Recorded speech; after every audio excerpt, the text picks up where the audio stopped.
kyerɛ sɛ wakyerɛkyerɛ ni naamu ama yehu na ni na eboa ma Asanteman kɔso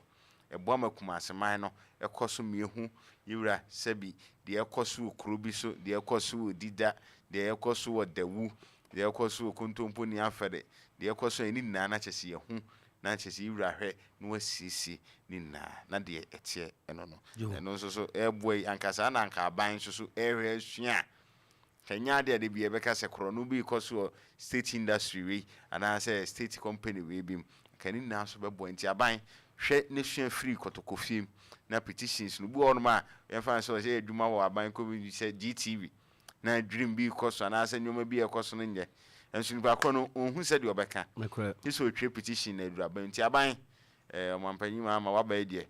hwe de ekoso kotokofim ne sua sade na aboa Ghana yo da se de kwa me kyerem no bi wo ha nsem bi wo ha na akase ho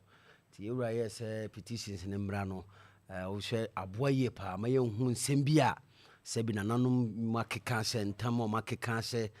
ti epie sa na yewura hu no de ama nananom se monko na monkotena se na mohwehwe na momfa meto anim ama nsem bebre apiepiem ti petition ne de meka se dodo na aba enso dodo na nenam akira eseba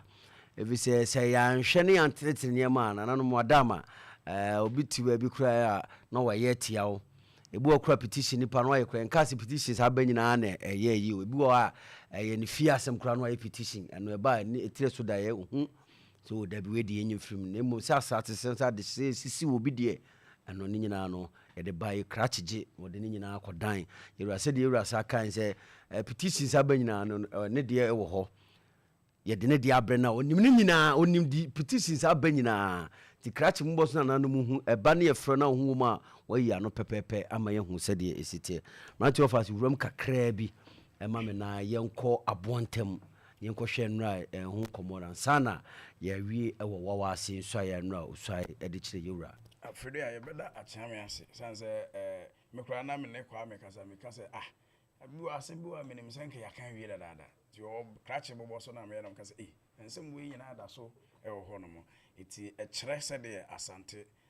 oman no se de ye cancel no esi tana se ne kwan ye fa so a ye ka ye nsem ne kwan ye fa so ye di asem wasem beto ho na se bi asem no enkodu na nanom animu a eno nkire se nya de se ye kan sanse nsem ne bi wo ho ansa na wo de no eba nti wo se mpanimfo ne hwe na committee ni tana so na ye hunu ba bi e wo so mo de koto no mu wi a klache aye ho report na aba beto akyeme anim iti se wasem wo ha no na ye nkan ya enye se bi asem no ya kan hye da bi iti na kyeme beba